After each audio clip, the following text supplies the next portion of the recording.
Hello everybody again, welcome to our science lesson for today. Hopefully all of you are doing well. We'll continue with our lesson of work and energy. So in the previous lesson we talked about work, how to find out work. Today we're going to talk about energy. Now when you feel tired, you may say, I don't have energy, right? Energy is the ability to perform work or to change an object. The units of energy are the same as the units of work, that are joules. So when you are low on energy, you probably cannot do much work, right? But if you have energy, you can do a lot of work. In the same way, objects can also have energy. When you stretch a spring, it pulls back or on your hand. If you release it, the spring does work by pulling itself back to its original length. Now, this is what we can divide energy into: potential energy and kinetic energy. Potential energy is the energy that is stored in the position or structure of an object. The energy that is stored in an object, or the energy that is due to the position, that's called the potential energy. Kinetic energy, when you release, for example, you have two stones here, it has the potential energy, that's why it is in that position and in that place. Once we start rolling it down, okay, it moves, right? This movement actually is called the motion energy or the kinetic energy. Kinetic energy is the energy of a moving object. As you can see, this rock rolling down, this is moving, and anything which is moving, it has a kinetic energy. It had a potential energy already, right? The energy was stored in it, and then when it starts to move, it is known as kinetic energy. So kinetic energy, basically, if anything is in motion, it has kinetic energy. Now, another example, for example, potential energy is a stored energy, energy of position, or energy in a body at rest. For example, the football is there, right? And you hit it. So when it is there, it has the potential, because when you hit it, it is going to travel. So it has the potential to travel. If it has no potential, it wouldn't go. So energy in objects that can be stretched or compressed. Now, this is potential energy for you. On the other hand, kinetic energy is the energy of motion, or the energy an object has moving because it is in a motion. So potential energy is the stored energy or the energy due to position. Kinetic energy is the energy of motion or the energy of an object that is moving. Now when you do positive work, you add energy to an object.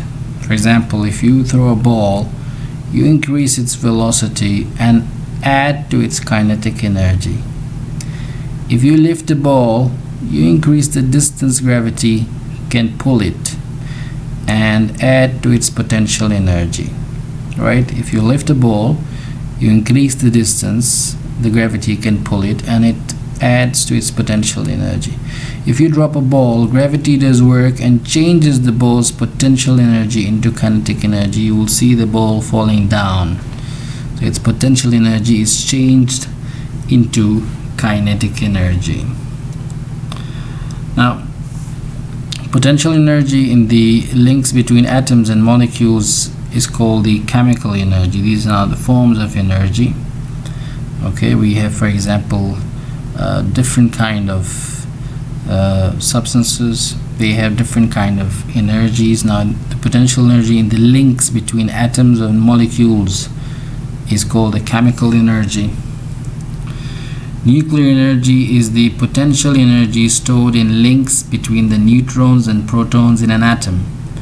Remember, we studied protons and neutrons. So nuclear energy is the potential energy, the stored energy that is in the links between the neutrons and protons in an atom. Magnetic energy, you all are familiar with magnetic energy. What kind of energy is magnetic energy? Yes, magnetic energy is the attraction or attracted energy. Now electrical energy can be potential energy when particles of different electrical charges are attached together. For example, we have here the potential energy high, and this is a low potential energy, right? So electrical energy is considered to be potential energy when particles of different electrical charges, positive and negative, if they are there and they are attached together, this is electrical energy, and this is considered as an example of potential energy. Heat energy is the kinetic energy in the vibration of particles. We said that if there is something moving, it has kinetic energy. So what happens when you are boiling water? You see that the water changes into gas, right? The liquid particles are gaining energy and they are flying. So we said that if something is moving, it is going to have kinetic energy. So heat energy is the kinetic energy in the vibration of particles because they are in a motion. Electricity is related to kinetic energy of electrons. Now remember, we said here electrical energy, right, can be potential energy when particles of different electrical charges are attached together, right? Here we mean electricity, which when you have a wire, for example, inside wire you have electrons moving. Electrons are the charges. So in this way it is considered to be kinetic energy because the electrons are moving, and we said if something is moving, that is an example of kinetic energy. So electrons are moving here. This is an example of kinetic energy. Sound is the kinetic energy of particles as they move in waves. Again, sound waves travel, they move, so the moving energy is known as kinetic energy. Now we come to how can we change energy? Now scientists believe that the energy cannot be created or destroyed. It can only change form. This theory has been observed so many times that it is called the law of conservation of energy.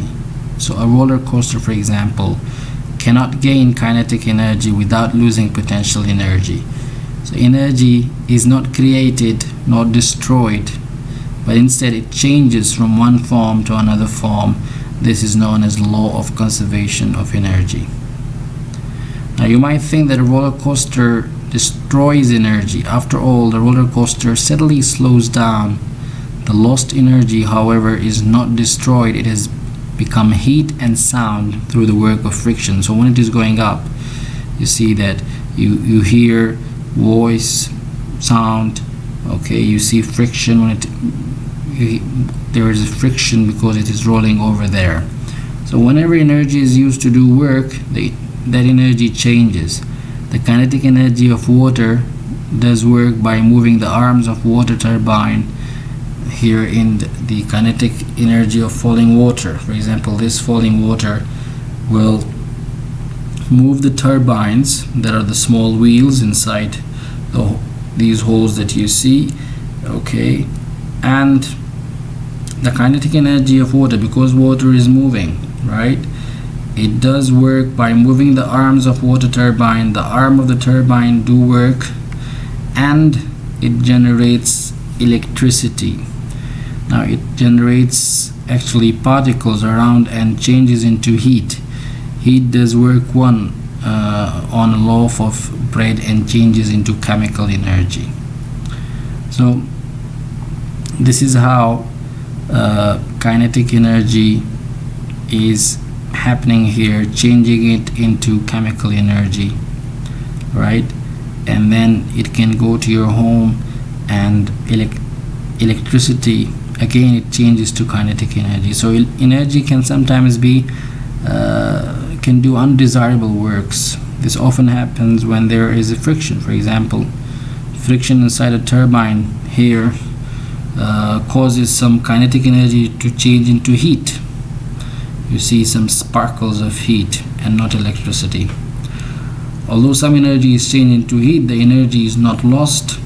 However, the heat in this situation is much less useful. It also harms the turbine if there is a lot of heat. In this way, we understand here that energy can change from one form to another form. It is not created nor destroyed, but it changes from one form to another form. For example, you're working now your laptop or your mobile, and you're using the electrical energy, and it is changing it, right? It is changing it into your listening, sound energy. You're seeing light. Light energy is there. Heat energy is there. So in this way, energy changes from one form to another form without being destroying or being created. This is law of conservation of energy. That's all for today. We've finished the lesson. We will review it again in the next lesson, and if there is any question, please feel free to ask. Thank you very much for watching and understanding.